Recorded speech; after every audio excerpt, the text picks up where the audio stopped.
অবিশ্বাস্য বললেও কম হবে, আইপিএলের ৪১তম ম্যাচে সানরাইজার্স হায়দ্রাবাদ আর মুম্বাই ইন্ডিয়ান্সের লড়াই শুরু হওয়ার আগেই টিয়া পাখি এমন এক রেজাল্ট দিয়েছে যা দেখে খোদ ক্রিকেট বিশেষজ্ঞরাও আকাশ থেকে পড়েছেন। প্যাট কামিন্সের বিধ্বংসী হায়দ্রাবাদ নাকি হার্দিক পান্ডিয়ার ঘুরে দাঁড়ানোর মুম্বাই? আগামীকালকের ম্যাচের শেষ হাসিটা আসলে কার? সব রেকর্ড ভেঙে কি নতুন ইতিহাস গড়বে মুম্বাই, নাকি অরেঞ্জ আর্মিদের দাপটে সারকার হবে নীলবাহিনী? ভিডিওটি শেষ পর্যন্ত দেখুন, কারণ টিয়ার সেই অদ্ভুত রেজাল্টটা শুনলে আপনি নিজেও চমকে যাবেন। দর্শক, আইপিএল ২০২৬-এর উত্তাপ এখন তুঙ্গে। পয়েন্ট টেবিলের সমীকরণ মিলাতে আগামীকালকের ম্যাচটি দুই দলের জন্য বাঁচা মরার লড়াই।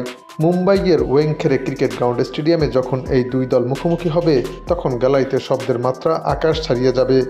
সানরাইজার্স হায়দ্রাবাদের অবস্থা এখন অনেকটাই প্যাট কামিন্সের নেতৃত্বের উপর। হায়দ্রাবাদ এখন এক অপ্রতিরোধ্যের নাম। তাদের ব্যাটিং অর্ডারে ট্রাভিস হেড এবং অভিষেক শর্মা পাওয়ার প্লেতেই যে ঝড় তোলেন, তা সামলানো যে কোনো বোলিং ইউনিটের জন্য দুঃস্বপ্ন। মিডল অর্ডারে হেনরি ক্লাসনের সেই বিধ্বংসী ছক্কাগুলো আজও বোলারদের মনে ভয় ধরায়। অন্যদিকে মুম্বাই ইন্ডিয়ান্স মানেই কামব্যাক স্টোরি। শুরুতে ধাক্কা খেলেও হার্দিক পান্ডিয়া, সূর্যকুমার যাদব এবং রোহিত শর্মাদের নিয়ে গড়া এই দলটির গভীরতা অনেক বেশি। জাসপ্রীত বুমরার ইয়র্কার আর কোয়েটজির গতি কি পারবে হায়দ্রাবাদের ব্যাটিং দুর্গ ভেঙে দিতে? তবে দুই দলের পারফরম্যান্স বিবেচনা করলে মুম্বাই ইন্ডিয়ান্স সানরাইজার্স তুলনায় অনেকটাই পিছিয়ে থাকবে, কেননা সানরাইজার্স হায়দ্রাবাদ সর্বশেষ 5টি ম্যাচের মধ্যে 4টিতেই জয়লাভ করেছে।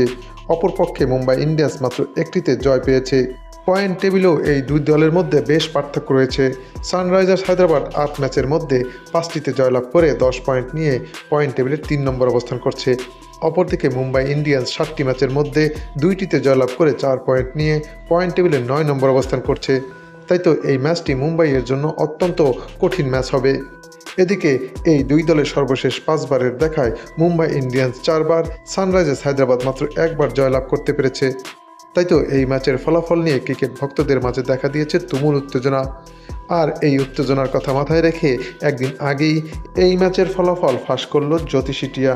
টিয়াটির সামনে দুই দলের পতাকা সম্বলিত খাম রাখা হলে টিয়াটি একটি খাম তুলে নেয়, আর সেই খামটি ছিল মুম্বাই ইন্ডিয়ান্সের খাম। তবে ক্রিকেট অনিশ্চয়তার খেলা। হায়দ্রাবাদ যদি আগে ব্যাটিং করে তবে তাদের লক্ষ্য থাকবে 250 করা, কারণ মুম্বাইয়ের ব্যাটিং লাইন আপ যে কোনো বড় লক্ষ্য তারা করতে অভ্যস্ত। অন্যদিকে মুম্বাই চাইবে টসে জিতে ফিল্ডিং নিতে এবং শুরুতেই বুমরাকে দিয়ে ট্রাভিস হেডকে প্যাভিলিয়নে পাঠাতে।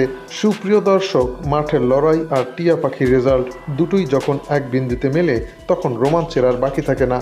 আপনার কি মনে হয়, টিয়ার ভবিষ্যৎবাণী কি আগামীকাল সত্যি হবে, নাকি সানরাইজার্স হায়দ্রাবাদ তাদের রাজত্ব পুনরুদ্ধার করবে? কমেন্ট বক্সে আপনার প্রিয় দলের নাম লিখুন। আর আপনি যদি হায়দ্রাবাদের ফ্যান হন তবে ভিডিওতে একটি লাইক দিন, আর যদি মুম্বাইয়ের ডাইহার্ট ফ্যান হন তবে চ্যানেলটি সাবস্ক্রাইব করুন। দেখা হচ্ছে পরবর্তী ভিডিওতে, ততক্ষণ ক্রিকেটের সাথেই থাকুন।